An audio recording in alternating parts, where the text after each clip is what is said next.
Welcome to a football show, Thursday edition, live from Sinkers event space here at the Track One building, where we will be hosting an NFL draft party right here next Thursday. This time next week, well, I guess a couple hours later in the evening, we will be hosting a draft party, of course, right here at the Sinkers event space. Of course, brought to you by Sinkers Beverages over there in East Nashville. Also, Bluegrass up in Hendersonville, the reigning defending champions of liquor stores in Nashville. Of course, Nashville's seen best liquor store of 2022. And the reason you hang out with them is because you get to come to events like this. Got lots of other cool prizes. We'll tell you more about those a little bit later on.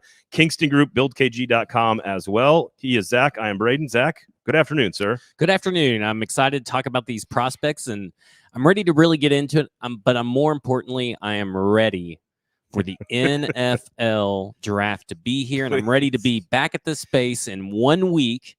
Back at this space, hanging out with a bunch of our fans, our listeners, and having a private show, exclusive show just for them, and seeing what the Titans do and how they mess things up for the foreseeable future. Yeah, we'll tell you a little bit more about that draft party coming up a little bit later on in the show, of course, because we got some really cool stuff planned. It will be totally catered by Jasper's, of course. All you can eat, all you can drink. We got some beers and some wine and some, I've just been told today, Zach, some batch cocktails. There'll be some custom cocktails served as well. We might have some prizes and some giveaways, all kinds of really fun stuff for everybody. Again, we'll tell you more about that. The tickets are in the tweet and in the Facebook and YouTube link as well. And they will be going public. So if you are a premier listener who watches this show religiously and goes to the YouTube channels and subscribes and has your notifications on, and you still haven't bought your tickets, good luck, because they're about to go public and they will go fast. They will, and we've not really given it access to the public. We wanted you guys to have access to it first. You bought a bunch of them. There's a few left, not that many. We're going to get those out to you guys over the course of the next week. But you're right. I am I cannot. It feels like it's been forever getting to this point, and we are 1 week away, and I'm very excited about that. On Monday, we're going to give you an entire rundown of every defensive prospect. But since the Titans' needs are far more focused on the offensive side of the ball, today we'll focus on one subject and one subject alone on a football show. Rate, review, subscribe, turn on all the notifications. One subject and one subject alone. The Titans signing Chris Moore. We're going to spend it. 50 minutes. Super Bowl, baby. 50 minutes we're going to spend on a 7-year veteran who caught 48 passes last year, Chris Moore. No, we're going to go every single position today on the offense, and we're going to give you our top 5 players at each position for the Titans. But it's not the top 5 best prospects available, because that would be stupid. Yeah, I mean, you can go to any big board or go to any freaking website. This is Titan specific, right? Like, when we're giving you this list, you're going to be like, you don't even have Bijan Robinson on your running back list? Well, no, because I don't think first up Bijan Robinson will be an option for the Tennessee Titans, because you're not going to be able to offload Derrick Henry for draft picks more than likely because of this running back draft class, is because they need different kinds of running backs at different positions at different levels. There's different priorities for different players. Part of the reason you shop at Sinkers or use the Kingston Group or listen to a football show or Football and Other F Words is because you get more nutritional content. You get something different, something better than the other guys. And so we're going to give you those top 5 players, but it's packaged with value in the draft, the slots and the picks that the Titans have, and then the players that we like. So you're going to hopefully get a 45-minute PhD on where the value in the draft and the positions of need, where they marry for the Tennessee Titans. So, for example, we'll get to the quarterbacks here if you want to get started. Are you ready? Yeah, let's do it. You guys did have a cage match, by the way. It's epic. You and Hearn. It's being considered for Emmy. Yeah, it's a Webby? Is that what it is? No, an Emmy. You can. Well, no, we wear video, so we're going straight to Emmy. Okay, I didn't know that. We skip everything. I didn't know Emmys included. So good. YouTube That's how it happens. So they had a huge discussion. Go check it out. A lot about Trey Lance, C.J. Stroud, all that kind of stuff. But for example, top 5 positions, top 5 players for Zach and for at every single position in the draft, based on value and who we think with fairness. And we're not trying to say Bijan Robinson's not available in the 3rd round. Okay? Doors open at 6:30 p.m. for the guy who is late to this. Please don't be late to that event and next week. So doors will open at 6:30. Doors will open at 6:30. The bar will open at 6:30. The food will be here today before 6:30. Can't get to places on time. Can't get to places. And then, of course, we'll go live when the Titans go on. So we'll have a live reaction to their pick. Might be some special guests as well. And then and the entire time we're going to have some private stuff for people that are just here. So if you want to get all that private stuff that are just here, maybe some giveaways, some contests. I know that there's going to be a bottle of bourbon given away. It's possible. So you better show up. This is why you sign up for the in crowd with our wonderful partner, Sinkers Beverages. Let's show everybody what we're talking about here with the quarterbacks. Yeah. So, like, for example, my top quarterbacks would be, and I know you've got a great stat we're going to get to on quarterbacks, but my top quarterbacks would be Bryce Young 1, Anthony Richardson 2, CJ Stroud 3. And the reason I have those 3 is because those are the only 3 I would take with the first pick, the 11th pick, their first round choice. Or trade up. And I'm not sure I would even do that in theory, but if they're picking at 11, my order would be Bryce Young, Anthony Richardson, CJ Stroud in that order. I would have Will Levis as number 4, but I would not take him unless I'm taking him in the second round. I would not take him at number 11. Hendon Hooker would be my 5th quarterback, and again, only in the second round. So we're pairing value with Titans need with our rankings to give you more nutritional content than you'll get anywhere else. I cheated. I only have 3 quarterbacks. I think that's in my top 5. I think that's, and it's the same order that you have. It's Bryce Young, Anthony Richardson, CJ Stroud. We've talked a lot about and yeah, we talked a lot about quarterbacks. If I'm sitting in the second round, I'm the Tennessee Titans, and if I don't have the conviction to draft my guy at 11, then why am I? Now listen, Will Levis and Hendon Hooker, if they're in the 5th round, let's roll. But that's not realistic. If there's some Dak Prescott-esque falling, then I'm in. But I'm not drafting. There's only 3 first-round quarterbacks. And the reason I've cut my list off is because if you go back dating from 2004 all the way to last year, the number of quarterbacks that are found in the first round that are franchise quarterbacks, on average, 2. That's if you're in a good year. There's like a couple of 0-4s, 1-4s. And what I deem a franchise quarterback is someone that you feel strongly enough in your front office to give a second contract to, not a 5th-year option, a second contract to. And you go back and look through the last one to have 3 is 2004, Phillip Rivers, Eli Manning, and Ben Roethlisberger. Yep. The reason this prompted is because we're talking, everybody's arguing about CJ Stroud, Anthony Richardson, who's going to be the franchise quarterback. Well, listen. And by everybody, you mean you and Mike. Yeah. Well, I think everybody in America is arguing over everything. Well, that's also true. Yeah. But the thing is that when you really get down and look at the numbers and look at the history, maybe you go back to 2020 and maybe Tua turns into the guy if he stays healthy, if they're really committed to him. There were talks, kind of like a Jalen Hurts, there were talks around him that he may not be, Tua may not be the guy. And you get to a point and you're like, well, maybe Jordan Love can sneak into this. Maybe he can get the second contract. It's possible. Yeah. But it's really just Justin Herbert and Joe Burrow out of that class right now, for sure. So the chances of all 3 of these quarterbacks, Bryce Young, Anthony Richardson, CJ Stroud, getting a second contract with the team that drafts them, like what, 10%, maybe 5%? It's a small data set. Even if you count large data set, small percentage. Even if you give it to Tua and say he's going to get a second contract, which if he doesn't retire, he probably does. That's every 16 seasons. Right. Even if you count that one, you're saying every 16th year you're going to get a 3rd franchise quarterback who gets a second-round contract. Or a second contract, which is, to me, I think I could see this being 3. It's why I've got 3. I think the Titans would take Will Levis if he's available at pick number 41. I know that doesn't make a lot of people very happy. I'd be curious what you would do if the Titans took Will Levis. I would I'd just basically light a piece of paper that is emblematic of or symbolism for the piece of paper they took up to the podium to draft Will Levis, and I just light it on fire. Maybe I'd take a crap on it. Ooh. Maybe I'd piss on it. Maybe I'd take a crap, then piss, then light the toilet on fire. Maybe just explode it. Cherry bombs as well. Yeah. Hendon Hooker would be number 5 on my list, but I agree. Even in the second round at 41, I don't love them. There's certainly value, and I think Herndon said this best when you guys were talking about Trey Lance. And the reason the Titans drafted Malik Willis after drafting 3 other players is that they were throwing a dart. They were taking a chance. It was a risk worth taking on a player that has a lot of athletic ability. It's not going to work out.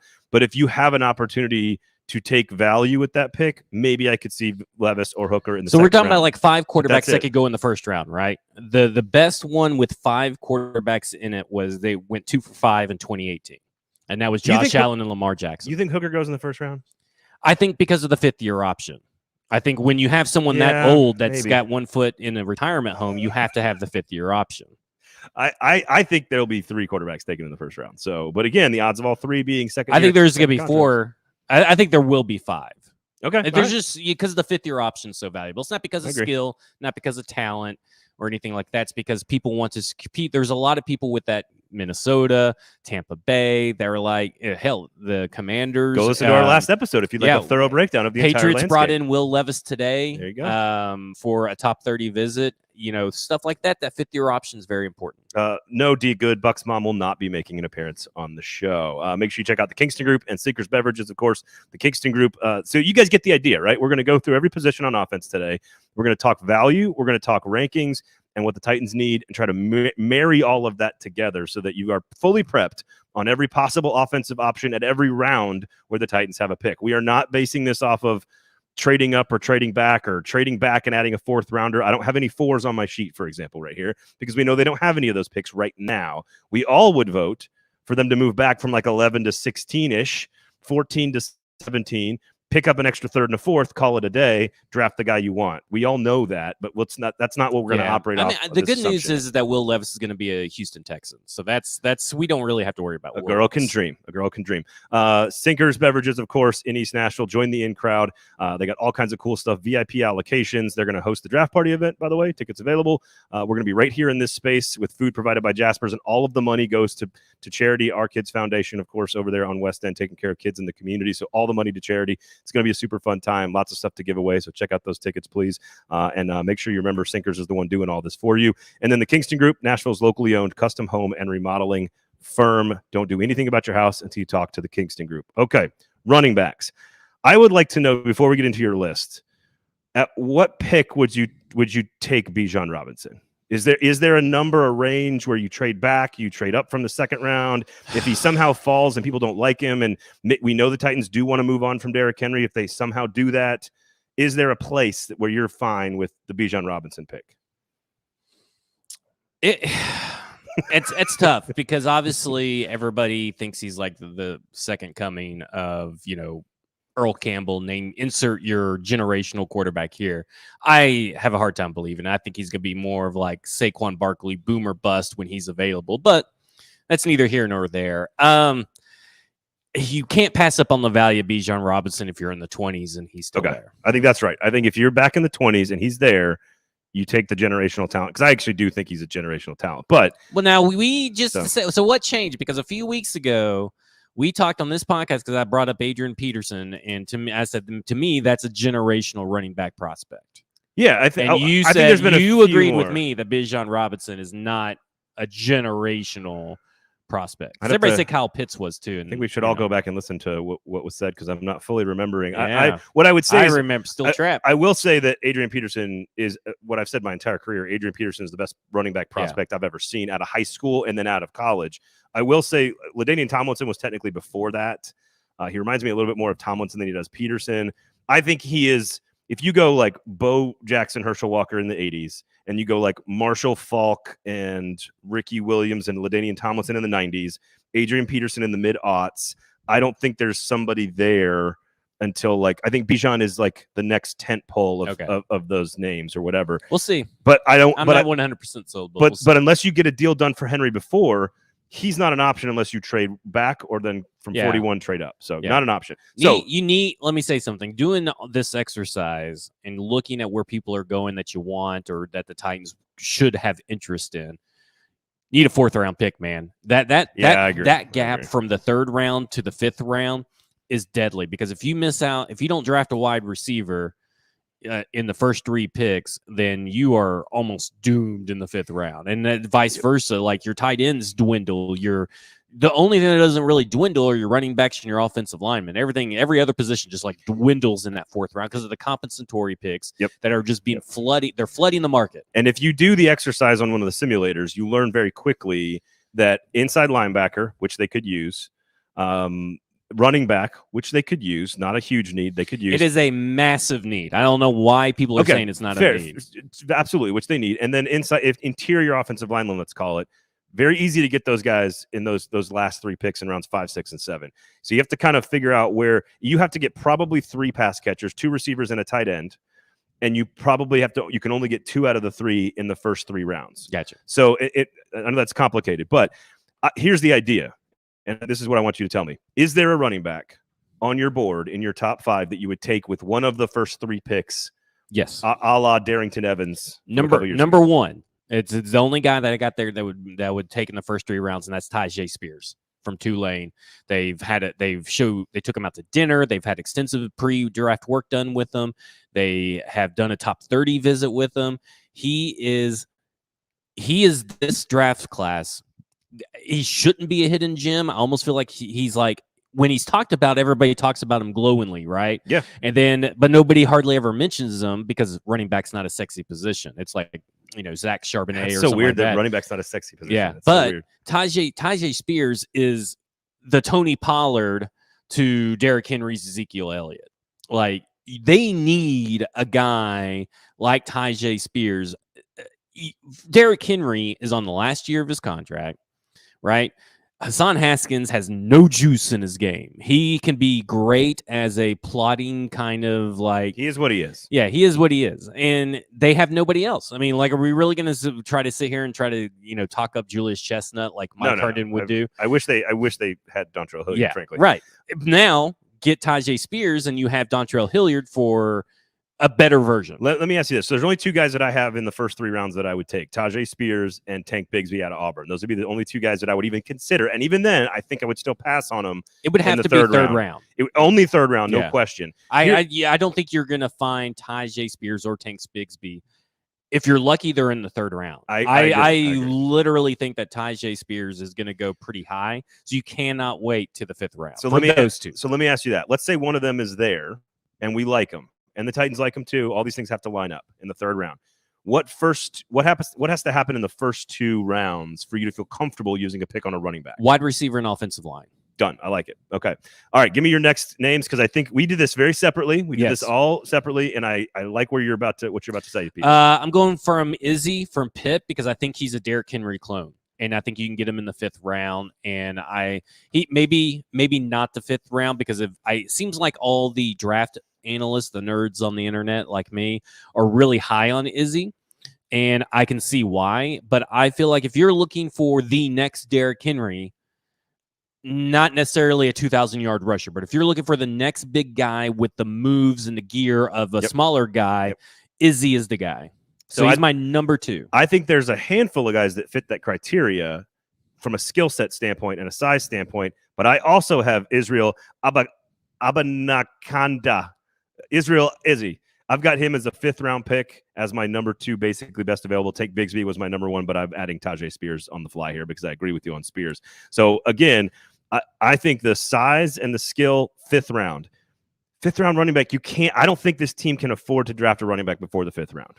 And even then, I think I'd rather wait to the 6th or 7th round. It's weird because in this draft, like if you went Jackson Smith and Jigba, then you went, let's say, Cody Mock. Okay, so that's your interior offensive lineman, and that's an interior offensive lineman with Cody Mock that we're going to talk about later. 2 starters that can also, he could play center if you need him to play center in a pinch. He could play tackle if you need him to play tackle in a pinch. So if you go with those 2, don't you think if they took Tyjae Spears in the 3rd and then you pick up a tight end in the 5th, and that's shaping up to be a good a good draft. So I think here's the beauty of it, and this is partly why we wanted to do this exercise. So you like Israel from Pitt in the 5th round. I do as well. 5'10", 216, a 4.4 guy. I like my next player on my board is Chase Brown out of Illinois. It's totally underrated right now. If you want to talk about the guy that's the most underrated in this draft of any position, it is Chase Brown. So not a great Senior Bowl, but what he did on the field matters, and what he did was at a high. He should be like very little supporting cast at Illinois. It's crazy when you go back and watch Chase Brown play and the tackles he breaks, and you take that tape, look at the metrics. you're like, how is this guy still there in the 5th round? So he was in.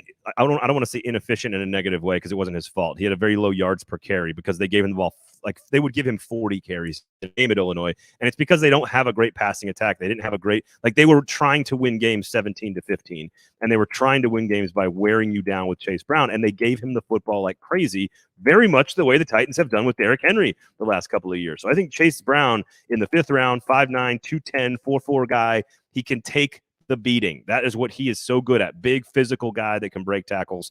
I think is a great value in the 5th round. Number 3 on my list, or I guess he's number 4 on my list, would be Chris Rodriguez out of Kentucky. I know you like him as well. Very similar to Izzy at Pittsburgh. A little less juice. A little less explosiveness. I have him at 5. A little less explosiveness, but extremely physical, very straight line, great in his own scheme. I think you can get really good value with Chris Rodriguez, and you might even be able to get him in the 7th round. So, again, it's all about the value of targeting the position of need, where in the draft is of value. So I have, like Rodriguez I as well. have Evan Hull as my 4th. So where you have Chris Rodriguez as your 5th, I have Evan Hull as my 4th because I think that what he presents is a different element than Derrick Henry. So you get the role player that you need in the 6th round. And I have Chris Rodriguez as 7th because that is tremendous value. I love Chris Rodriguez. And let's be honest, they didn't go up to the Kentucky Pro Day for Will Levis. They went up for Chris Rodriguez, and then they brought Will Levis in a top 30 visit to talk about Chris Rodriguez, and that's where we're at. Okay, I like that.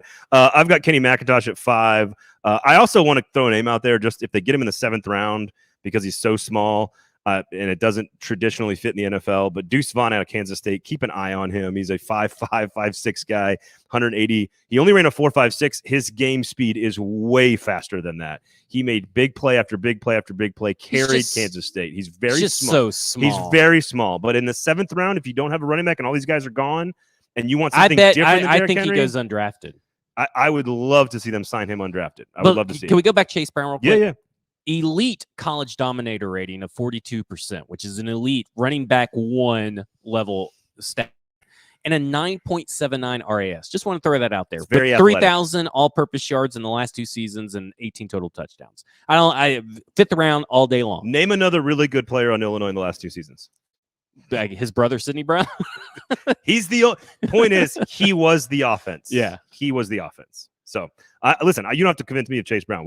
I was shocked that our lists lined up as much as they did, actually, to be honest with you, with running backs. So there's also a lot of Kenny McIntosh is another interesting one, over 200 pounds, a little bit less explosive, but is a professional coming from the Georgia system, knows how to run the ball really well. Georgia running backs are everywhere. Professionals, yeah. Well, that's on offense. I wouldn't on offense. Isaiah Wilson, big professional. Well, he doesn't count. We're talking. Come on, George Pickett's Stetson Bennett, huge professional. Look at the NFL last 20 years. There's a lot of great running backs from Georgia. I just think he's a guy that will step in and not. He's sort of like a slightly better version of Hassan Haskins. So if you're looking to get a supplementary piece, I love the slightly better Hassan Haskins. I like. Oh, that's a great comp. I don't hate Hassan Sign Haskins. me up, baby. I like Hassan Haskins. Woo! I don't love Hassan Haskins. I like him. I love Sinkers Beverages and the Kingston Group and Football and Other Efforts and stacking the inbox and all the other great shows on the 440 Sports Network. All right, tight end. Let's get into some tight ends here. Skipping wide receiver, going tight end. Because wide receiver is going to be a bigger chunk of the conversation. So let's go tight end here. I'd like to know, same thing with Bijan Robinson. Same question about Michael Mayer. Is there a spot where 41 all day long? Or back in the low 20s? I was going to say 28, 29. You taking him? You're getting someone very reliable. It's not sexy. Okay, you're not getting like the high end or super high end pass catcher that's going to blow by everybody. But that's not what you need. You need a Michael Mayer. You need the guys that I'm listing are all like that. You're the jack of all trades tight end. He is Heath Miller. Okay, I like that. And may not be sexy. He may not get you 1,000 yards, but this team doesn't need an 1,000-yard receiving tight end. They need a tight end that can complement Chigakonkwo. And when he's in the game, when Michael Mayer would be in the game, you're not going to know what they're going to run. Exactly. Heath Miller, by the way, played a lot of NFL football. Yeah. I mean, Heath Miller is. So let me ask you this. They trade back to 27. They're sitting at the clock. They're sitting on the clock at 27. Bijan Robinson and Michael Mayer are both on the board. Who are you taking? Well, I think I personally would take Bijan Robinson. Oh, really? And I think the Titans would take Bijan Robinson as well. Interesting. I will say this. Okay. I think that because Bijan Robinson's talent's obvious, and he's obviously going to bring you more explosive plays than Michael Mayer. I will say this. If you draft Bijan Robinson, you are trading away Derrick Henry for peanuts. Yeah, that's probably true. I think Mayer is the better piece for the team. It's the better piece for the team, Yeah. but if you're talking about big boards and how big boards are constructed. No, you're right. You're right. Bijan is definitely ahead of Mayer on my big board. I Yeah. think Mayer is the better piece for the Titans specifically because you can just ride Henry into the ground next year if you want. All right, number 1 tight end on my list. I think the number 1 on your list, number 1 in your hearts, Darnell Washington at 41. If he's available at 41. PFF has them dropping to the 3rd round sometimes. He's in the 3rd round. Give him to me. Yeah. Give him to me. I've seen him in the 1st round too, though. So I've seen him everywhere. Yeah. I think that Darnell will be there in the 2nd or 3rd. I only think there's going to be 2 tight ends, and he's probably not one of them going in the 1st round. I'm a little iffy on Dalton Kincaid. Dalton Kincaid's nowhere on my list. I don't need anybody with he can be as good as you want. You need someone that can do both. Dalton Kincaid, I don't feel like can do both. I agree with you. And so and considering that he has a back injury, the first time he goes up for a jump ball and he gets hit, everybody's going to go. I also do not have Dalton Kincaid on my list. Yes. I have Luke. I know you don't love Luke Musgrave. I have Luke Musgrave. Him and his 300 yards receiving for career. Whew, I have him at number 2 on my list, and it's because he does everything. He played for an offense that was except for play to his size and he was injured. Make contested catches. They develop really good. Healthy. You done?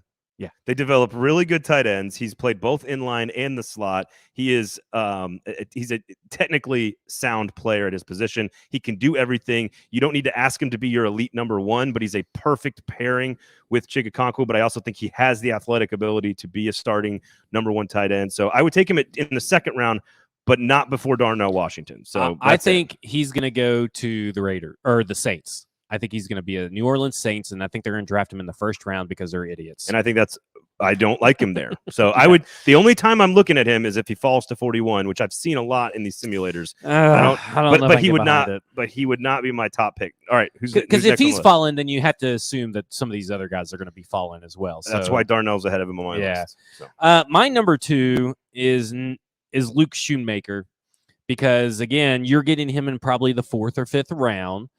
And I think that is excellent value for what he brings. I think he has untapped potential as a pass catcher. He's got great athleticism.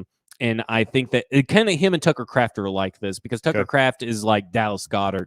Luke Schoonmaker is more like, to me, like a Jason Witten. Like he can Hall of Famer right there. Yeah, but he could block and he can catch. No, I like his complete game. You know, like, to me, that is where I'm kind of at with those two. Is like if they're there in the 4th or 5th round, which I don't. That's a lot to ask. That's a lot to ask, but we don't know how the NFL as a whole feels about the tight end class and the tight end position itself. It doesn't seem like they want to pay. Look at Dalton Schultz. Yeah, that's true. Was out and they didn't want to pay him. So I don't know how the NFL feels about this tight end class. I think you would have to take Luke Schoonmaker because you don't have a 4th. I think you'd have to take him with a 3rd round pick. If you get a receiver and an offensive lineman with your first 2 picks, I could see them going Schoonmaker with a 3rd, but that feels a little high when you can get probably just as good a player or maybe slightly less than 2 rounds later in the 5th round. I think that's where I like the tight end. So the next one on my list is Cameron Latu from Alabama. To me, this is a very high floor, fairly low ceiling player. He is a guy that is going to come in. He runs very smooth routes. He's not a yak guy. He's not going to break tackles. He's not going to make a bunch of plays, but he played almost literally 50% in line and 50% in the slot. 80% of his catches went for first downs or touchdowns. So he was the safety valve for Bryce Young the last 2 seasons. If you can get him in the 5th round, which is where he's going right now, projected wise, I think that could be clearly your number 3 tight end and a good value on the board, in my opinion. Yeah, you know, it's weird because like I like Luke Schoonmaker and I like Tucker Kraft, who had a top 30 visit, by the way, today with the Tennessee Titans. It was announced by Justin Mello, Broadway Sports Network and the Draft Network, Broadway Sports Media and the Draft Network, and Music City Audible. There you go. On the 440 Sports Network. That's a lot of plugs in one sentence. But yeah, it's like I don't take those guys in the third, even if you have to, because there is Cameron Latu, who's number 5 on my list, but the other one would be Payne Durham, who's number 4. Number 5 that on you my can list. get later than Cameron Latu, who is, in my opinion,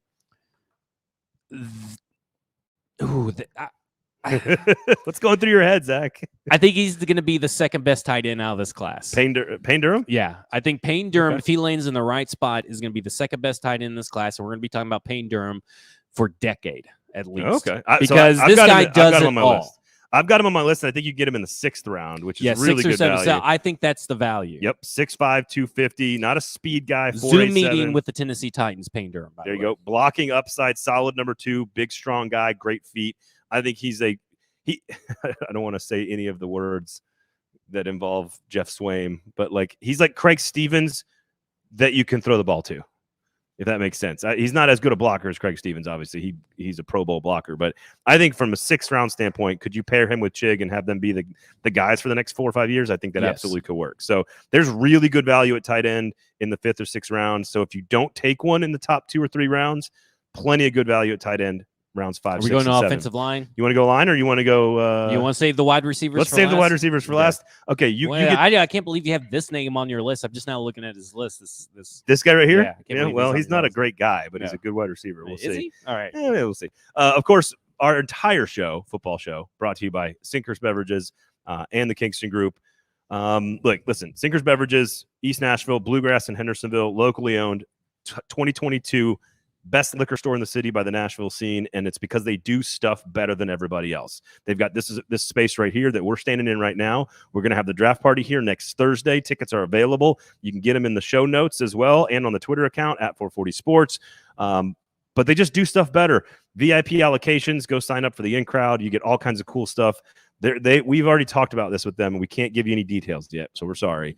But there are some potentially like legitimately awesome prizes coming up this summer for those of you who like bourbon. Stuff that I don't think we're going to get to. We might not get to do it, but our listeners will, and we are very jealous. And if you like bourbon, stick with the show. I'm just telling you, Sinkers Beverages, Bluegrass and Hendersonville, and a football show. Okay, offensive tackles.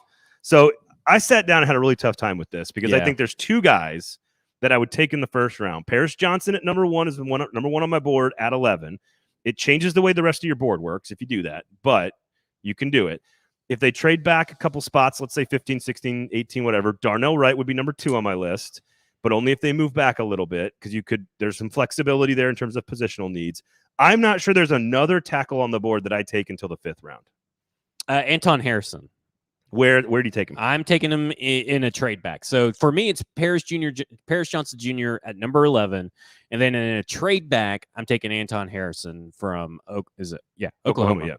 Yeah. Where do you like? You get him at 18-ish? Wherever you trade back to, and if he's the best player available, you take him. I am only taking Darnell Wright in the 2nd round. All right. I am in the minority. I understand it, but I don't know where his fit is and how it affects the offensive line. If he's the right tackle, do you really put NPF over at left guard? Who do you put? Do you bench NPF and put Corey Levin in, and then Aaron Brewer's your left guard, which sounds horrible. I don't want to do that. Or do you put or do you draft Darnell Wright and put him at the guard position, and then he's your left guard, and then it to me it creates too much unnecessary confusion for a player who is really good, but it seems like, do you really need to draft confusion in the 1st round?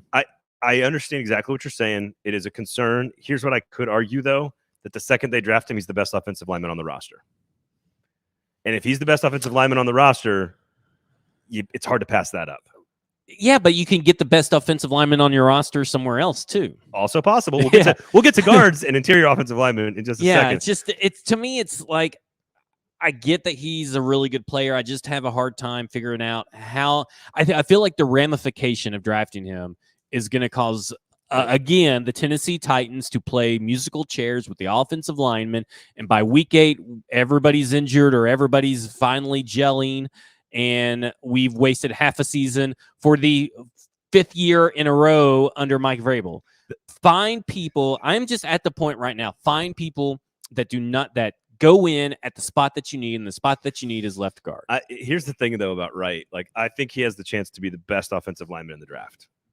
I like Paris Johnson a lot. There's some work he's got to do on his technique. He's extremely athletic, quick feet, quick hands. But when you talk about power, strength, good versus good, best on best, Paris Johnson lost those battles against Georgia and Michigan, and Darnell Wright won those battles against Will Anderson and a few others. So I think there's a chance Wright is the best one in the group. I'm with you. I don't know where that is. If Dillard is flexible and they can move him to guard, and you think Darnell Wright's good enough to be left tackle, then I'm fine with you taking him. But you better be sure that he's playing your left tackle. It just feels like you're playing around in a position that you don't necessarily play around in the first round. I'm with you on this. I think Darnell Wright is going to be a 12-year NFL player. And he may, but like, does it help you year one? Yeah, maybe not. That I guess that's the thing that I have a problem with, is how does it affect this year? I agree with you. I think he plays. I don't know where, to your point. Now, do you trust the Titans to figure that out? They got a new offensive line coach, so maybe we'll see. The next guys on my list, we can wait. We can go your list next, because the next guys on my list are all 5th-round picks. I think there's a huge gap in the tackle value draft. I think there's maybe 3 or 4 names you might like in the first round, maybe early second round if somebody falls. But largely, I'm ignoring the tackle position after the first few names are gone. And once they get into the second round, if I'm a Titans fan, I'm ignoring the tackle position altogether. Lots of good interior offensive linemen that you can target in that spot. I'm ignoring the tackle. The only name I really truly like, because I think it fits all the things that Rand Carthon and Mike Vrabel have talked about, is Braden Daniels out of Utah. Extremely versatile, played all 5 positions, very athletic, very versatile athlete. This is a guy who played a bunch of sports coming up in high school.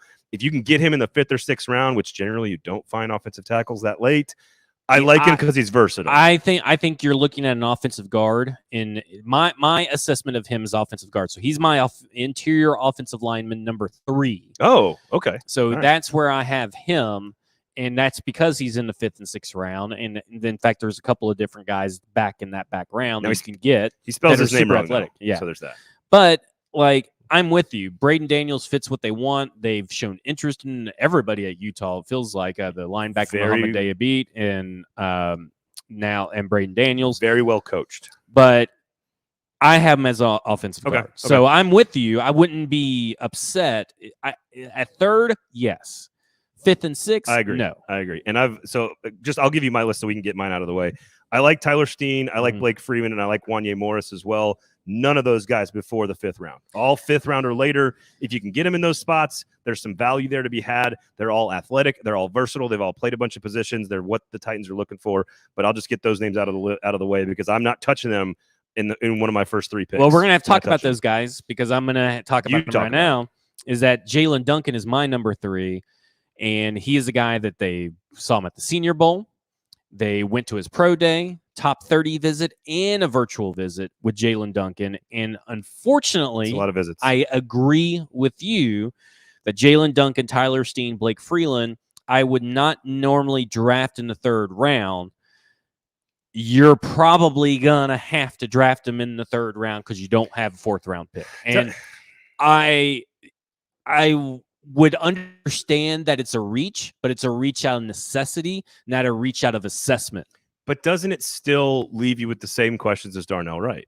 No, because those are all guys that I think Jalen Duncan is going to go. He's listed as a tackle. I don't agree with that. Okay, so you're saying because you think he slots in at left guard, yeah, it's okay to reach I think from what you have with Jalen Duncan, Tyler Steen, and Blake Freeland are 2 people that are going to just battle it out on the left side with Andre Dillard. With Darnell Wright, you're projecting him to the left side. With NPF, you're projecting him in a different spot. These guys, you're just like, okay, one of you two, you're both starting. Who's that left tackle? Who's that left guard? Let's figure this out real quick. Okay, I can see that. Blake Freeland will push. I think because of his size, Blake Freeland will push Andre Dillard on the inside. I think Tyler Steen and Jalen Duncan, I would just plug in. If I'm the Tennessee Titans, even though they're tackles, I'd plug them in at left guard. I think if you can guarantee me that they can play left guard, then I'm okay with any of these guys being picks in the first 3 rounds. I've seen Tyler Steen play left guard at the Senior Bowl. I don't recall Jalen Duncan doing that. Freeland's a really big dude. Freeland played both on left and right side. I think Blake Freeland is my number 5, by the way, out of this list. But I think that with the athleticism that all three of these guys have, Yep.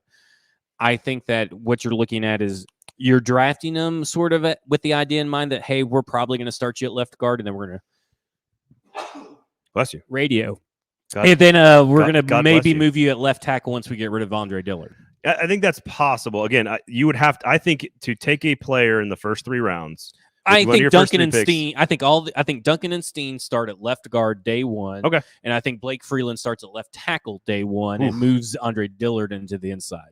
Man, I've seen a lot of those guys going later in the draft. So I think you can get one of these guys. Yeah, I'm sure you can, but I'm just saying I am throwing it out there. I'm throwing it out there that there is a possibility. Gotcha. Because of necessity. Not assessment that you may have to take them in the 3rd round. All right, there you have it. Offensive tackles, which is sort of mixed with the interior offensive line here. A little bit. Here on a football show brought to you by, of course, Sinkers and the Kingston Group. All right, let's get to guards here because I want to spend some time at wide receiver, and we're going to do wide receiver at the end.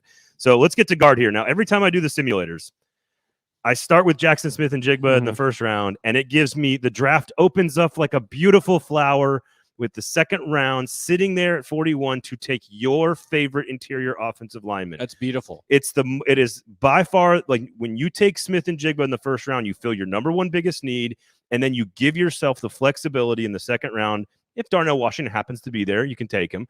3rd round pick, you can get your offensive lineman. We just talked about a few of the guys that could transition. But if you're talking about any of the top players at this position, except for maybe Osiris Torrance, who's probably a 1st round pick. And good luck with the team that drafts and him. I guess if Skoronski counts, he's not in this conversation either. But if you're talking Joe Tippmann out of Wisconsin, Steve Avila out of TCU, John Michael Schmidt at Minnesota, Cody Mock out of North Dakota State, those 4 guys could all be there at 41. John Michael Schmidt's listed? Yeah, John Michael Schmidt's listed. And that's my order would be Tippmann, Avila, Schmitz, Mock, those 4. But I love all 4 of them basically the same.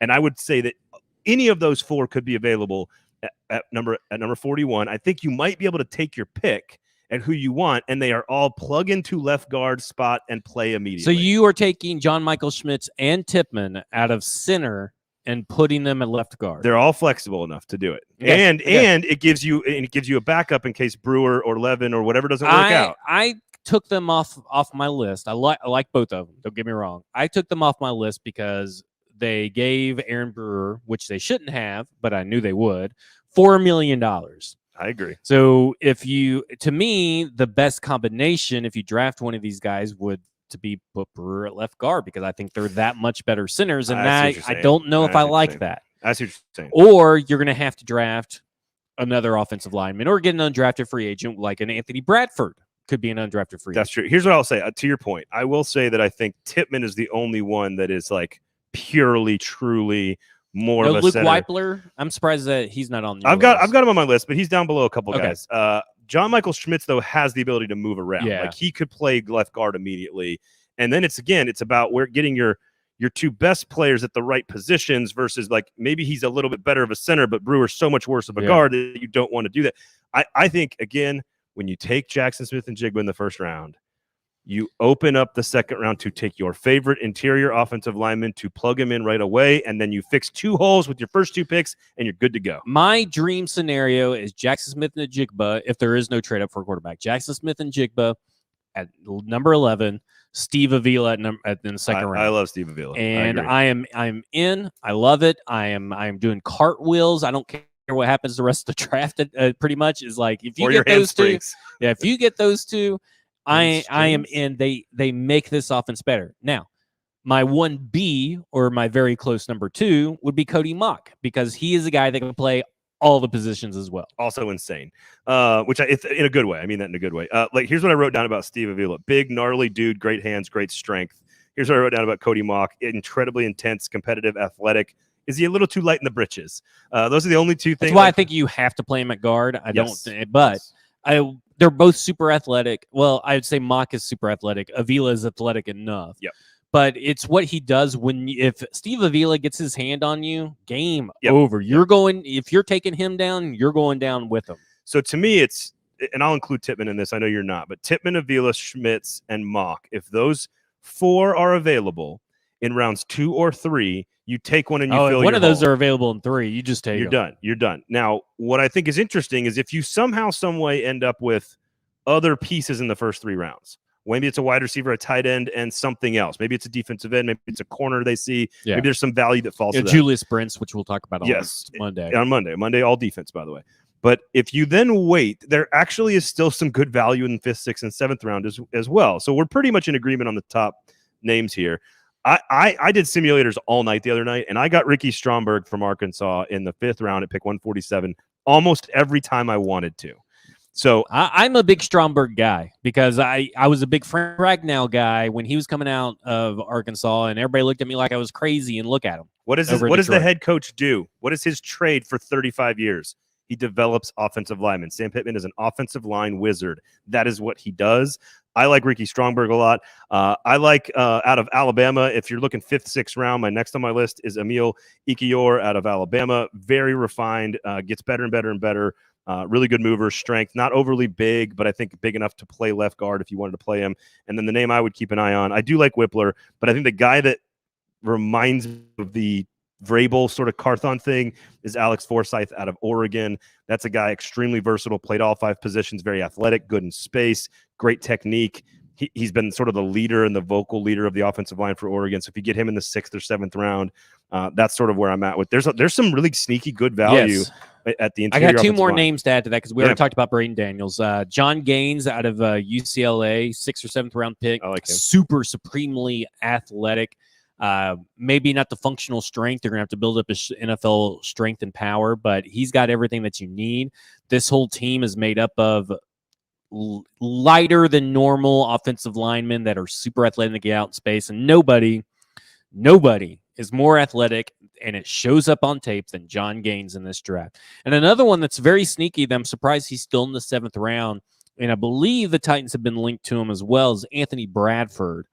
Out of LSU, who is sneaky athletic for a guy that would be a guard. He could be an undrafted free agent. I mean, he's bordering right there. But if it's good value to me, this is your Trey Smith of the draft. So you remember when Trey Smith went in the 6th round? This is the guy that you kind of zone in on in that 6th round. Maybe you take him around higher than projected because he's probably going to be that good. All right, we've waited 45 minutes now, 49 minutes, almost 50 minutes here to get to the wide receivers. Jackson Smith-Njigba is number 1 on my list and is the only one I take in the 1st round. Do you agree or disagree? Fully agree, and I think there's only going to be one more wide receiver, and I don't know who it's going to be yet. It's probably going to be Jordan Addison. I think the scouting community and Twitter community has soured on Jordan Addison in the 1st round. But I think his route running and technical ability is going to keep. I think NFL teams are going to be higher on him than everybody else is. How far? There's a question about Jackson Smith-Njigba. How far back could you trade and still get him? You think? I don't know if you can go past 12, 14. I don't know if you can 12? go past Okay. 12. I think the Texans would take him, right? Like, don't you think the Texans would take him? Yes. I mean, I think he is a absolute technician. He's got the agility and the quickness. He's a professional.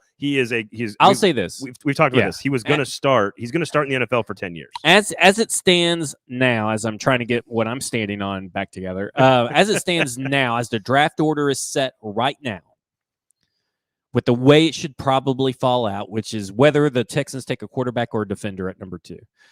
I think wide receivers to pick at number 12. So I do not think that you can wait to the 14th unless they trade out of the top 12, and their first pick is probably still going to be defense at number 12. You get what I'm saying? Yeah, and especially once you trade Cooks and so though as it sits now, I don't think you can wait. Okay. I think there is a chance you could, but man, that's a big risk to take. I think it is. Not only is it the best for the rest of your draft strategy, not only is it the best player in the draft at the biggest position of need, it just makes the most sense. Yes. So I think that is my prediction as to what happens.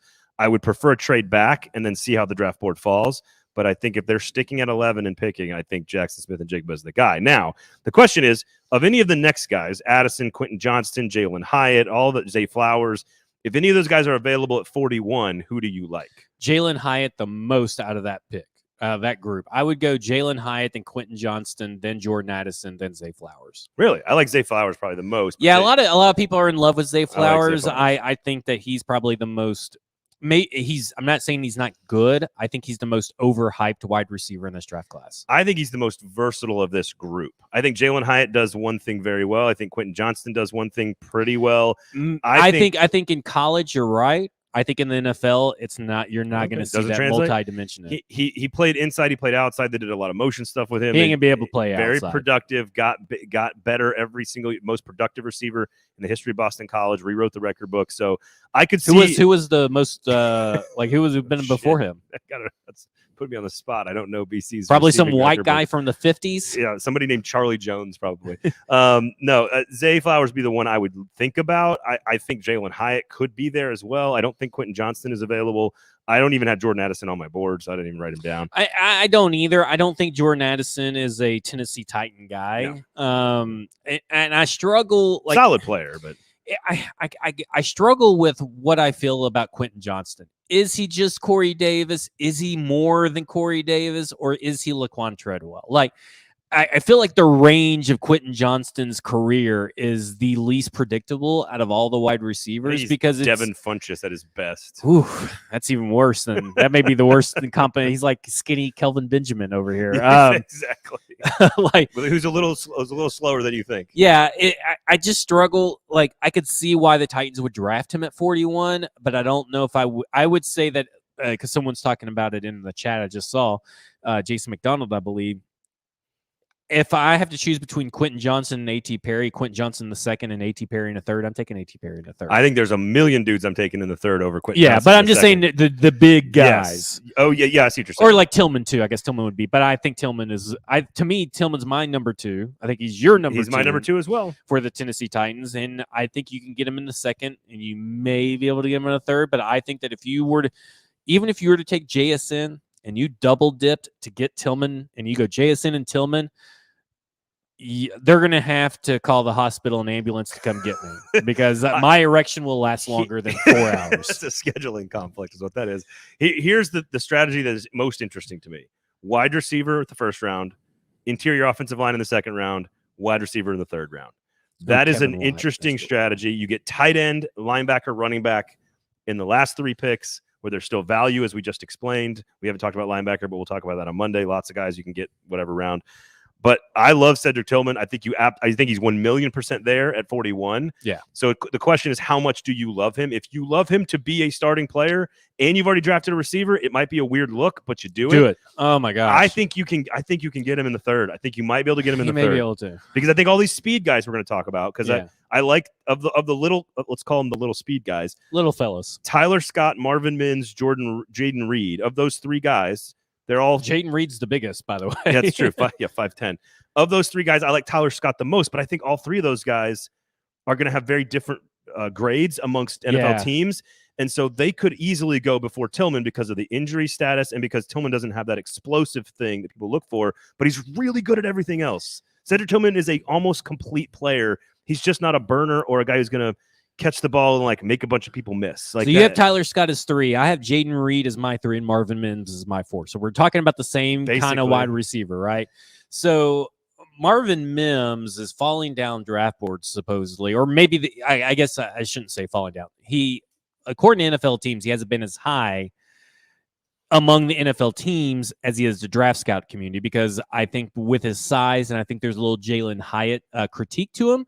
It's just maybe he's just a one-trick pony, but I like what I see. I like him a lot on tape from all 3 of these guys from a physicality standpoint, and that's why I am not there on Zay Flowers. So I don't think there's any physicality to his game. The difference between him and these 3 guys around later is if I need someone to go block outside or get physical and make a contested catch, I'm taking any of these 3 guys over Zay Flowers, and I'm definitely taking Jaden Reed. And to me, and I talked about it on Second Inbox, I talked about it on this show, and I talked about it on Football and Other F Words. Jaden Reed, to me, is the guy that screams Tennessee Titan. He can play inside. He can play outside. He can return your kicks. He's a returner. That's a good one. He's a very good contested catcher. Yes. Which is also a very much a variable thing. He needs to work on sort of consistency. In terms of the easy catches, but I think he does a good job contesting. He battled. You have to go look at his 21 tape because he battled several injuries that happened before the season and 2 at the beginning of the season, including a lacerated back. But this guy's only missed 1 game due to injury, and it was the game following the lacerated back when he went like corner of the opposing bench. Oh, he hit the and he went right in the middle of the back and had to get stitches. One thing to keep in mind about his 21 tape, there was a guy in the backfield taking a lot of focus off of him, which is Kenneth Walker, of course. Which is a good thing for here because there's a guy in the backfield taking a lot of pressure off of him. I like Mims because of what he's really, really good at, which is he's explosive, but he also is very good at the crossing routes, the post routes, the drag routes. Right. What do the Titans like to do? They love that play action stuff across the middle. He's very good at that. I think consistency was an issue for him, but he's been around a long time. I still like Scott a lot out of Cincinnati. You know what's weird about Marvin Mims? Since he became for the last 3 years, and this was odd. This was in Dane Brugler's The Beast. In the last 3 years of Oklahoma football, he's been the leading receiver every year. Yep. He's very, very consistent. And they weren't like 1,000-yard seasons or anything, which is because they spread the ball out and stuff. But I really like Marvin Mims, and I think that, to me, here's my overall draft strategy that I've noticed in doing the different mock drafts in different places. The second round pick is the one that is most likely to be the trade back candidate. See, that we have not talked about that, so maybe we should save that and talk about that next week. But that's what I feel like. A couple other names I want to throw out there, just 2 more names that I want to mention, because I think, and you have to get them at different places. I like Xavier Hutchinson out of Iowa State as number 4 on my list because you can get him. It's not exciting, but I'm okay with it. You can get him in the 5th round. It's one of the few guys that you kind of think is probably going to be there after the 4th round. He is not explosive. He doesn't have the speed, but he is a consummate professional. He does everything right. Don't you think they need if Xavier Hutchinson is their draft pick in the 5th? They should have already drafted a wide receiver in my mind. Yes, 100%. Okay. You cannot draft him to be your number 1 next to or your. I just wanted to clarify that. Like I would be okay with Jaden. I wouldn't be happy. I would be okay with Jaden Reed as a 3rd round pick, and that's the first wide receiver you're taking. And he's paired with Burks. And he's paired with Burks, and maybe you get someone later in the draft. Like if 3rd round by minimum is the first wide receiver. You got to have one. Yes, you got to have one. I also like Jonathan Mingo out of Ole Miss. Big body. I could see that being a 3rd round pick. A lot of people aren't very high. People have gone up on Mingo, and now they're talking about that he's not got a good football IQ. And I'm like, dude, that's one of his best perks is how he can find his zone and sit in it. He's a very smooth player, physical. He kind of does a little bit of everything. Again, he's not going to be that explosive elite. Mingo didn't make my list. He's a poor man's Cedric Tillman is what I would call him. He's kind of similar to Tillman, but he's just not as good at all that stuff. But again, physical, balanced. He just doesn't have that elite burst. And Tillman doesn't have that elite burst either. But again, I like receivers who are half a step slow if they run great routes. They're physical. They're good contested catch guys. They have a big catch radius. Like I'm okay sacrificing a 1/10 of a second if you can do all the other stuff. That's why I like A.T. Perry, because I think Jaden Reed is very much up there as one of the best route runners outside of JSN. And I think if you were to talk about the best route runners in this class, I'd put JSN and then A.T. Perry, Jaden Reed right around there. Okay. Jordan Addison, I guess, could be included in that too. So I look at A.T. Perry. I know that he's projected to go to the 3rd round, but I don't know if he's quite 3rd round level. So if you trade back of the 2nd round and he's there in the 4th, I see a guy that you can build up into a really, really good. You're basically getting Corey Davis in my mind in the 3rd or 4th. In the 3rd or 4th round of this draft. I could be on board with that. I think he's a very good complement to. It's why I like Xavier Hutchinson as a 2nd receiver taken in this draft class for the Titans, because I think he is Corey Davis in the 5th round, but only if you're complimenting a guy you've got. You would still have to get, like, if you got Tyler Scott and then drafted A.T. Perry, you're set. Yeah, or you can see what I'm saying. Yes, or let's say you go Scott Mims. Let's say you go Mims in the 3rd round, Hutchinson in the 5th round. I feel good about that. Yeah. So you got to get 2 of them, though. You pretty much have to. That's get 2. why I'm not upset with them not attacking the free agent class. Yep. Everybody, of course, Moore, went off the rails because Chris Moore got signed or whatever. He's a warm body to battle with NWI. The problem is that you're not mad that Chris Moore got signed. You're mad just in case things continue with the medical staff and he has to play a prominent role. The problem is you can't sign Mike Evans to be your wide receiver 5. This is what happens when you have injuries. Right. Like when you have injuries, people that that aren't talented have to step into roles they're not made for. You can't change it. The best strategy, you can't sit there and say, in my mind, man, this is a terrible free agency class to need a wide receiver. Oh, fuck. Why didn't we sign a wide receiver? I can't believe these losers didn't sign a wide receiver. This is why. You're going through this draft class, and you go through this draft, and a note, this is the worst top end wide receiver draft class as far as first round. It's very good where the Titans have the picks. Best where you need it. Yes, it's very good. And if you walked away with 2 wide receivers, then you have 4 wide receivers, including Kyle Phillips, that are like what 23 and under, I guess, maybe even that to me sounds like the dream, better than going out and spending DJ Chark and paying him a bunch of money, and then he only plays 5 games. And then guess what? You still got Chris Moore coming in and playing DJ Chark's role. I do like DJ Chark. I will say this. Just can't stay healthy. Let me throw a 7th rounder or a UDFA at you guys. If you think Kyle Phillips, if you're concerned about Kyle Phillips. I love this name down here, by the way. Jadon, he's pointing to Jaden Hazelwood, who was the #1 recruit out of high school, who went to Oklahoma, I believe, and then transferred back to Arkansas. You could make him a big, you can make him like a small tight end if you wanted to. You could split him out wide. He's a big dude. He's also kind of gotten better with time. I like Charlie Jones out of Purdue as a 7th round pick. Maybe people are sleeping on Charlie Jones because of he's Incredibly old. Good. But if you go and look at the offense he came from, which was Iowa's offense, if I'm not mistaken, which is terrible. Garbage. And he immediately goes to Purdue, and he is so good. #1 is athletic. He's everything you're looking for to wide receiver. If you are talking about what Kyle Phillips is, and every other little slot receiver in the NFL, yes, many of them are white, but Charlie Jones fits the role. He gets open, he finds space, he manipulates coverage, he is constantly moved around the formation. He is not Cooper Kupp. That is not what I'm saying. He's smaller than that, but he is a perfect. If you want to fight with Kyle Phillips in camp, you get Charlie Jones in the 7th round as your 2nd or 3rd receiver drafted, or as a UDFA out of Purdue. I love me some Charlie Jones. Chuck Sizzle, as Gus Johnson likes to call him. I like Ronnie Bell out of Michigan as well. Yeah, I'm a little lukewarm on Ronnie Bell. I'm talking 7th round and UDFA. So we're talking about late here. I'm just still a little lukewarm. Like Matt Landers would be like a better. That's true. I like him and Jadon Hazelwood are like my tops. My favorite guys are guys that come from coaching staffs that we know for sure develop talent. Yeah. Utah, Michigan, there are places that develop talent that you know they're going to be good, especially at certain positions. And I like Jim Harbaugh coach players. I think they are very sound. They may not be elite. They may not be the best players you can have in a draft or whatever, but man, very, very sound players. I like Ronnie Bell late, but again, that's 7th round. So what else you got on your list at wide receiver? I think that's just about it. I don't know what else we could talk about from an offensive standpoint. I think we did it all. All right. Sign up at Sinkers. Go to Sinkers Beverages and sign up to be in the in crowd. We got all kinds of cool stuff coming. Again, VIP allocations, special events. There's going to be some stuff going on in Nashville. There's going to be some giveaways that are going to happen this summer that you are absolutely going to want to be a part of. So go to the in crowd, sign up. They'll send you emails when they get fancy, cool, special boozes that they want you to buy. And we're hosting a draft party right here next Thursday night. Very small private event. We're going to have some giveaways, some trivia, food, all you can eat, all you can drink, and, of course, all the money. Not a lot of money. It's not asking a lot. Tickets are $40. All the money will go to charity to help the children of Middle Tennessee. So watch the draft, hang out with Zach, drink some booze, eat some Jaspers, and help children. What are we doing? Yeah. What are we doing here? Easy. Thank you guys for listening. Kingston Group as well. BuildKG.com is the website. Don't make any decisions about your house until you talk to the Kingston Group. Stacking the Inbox.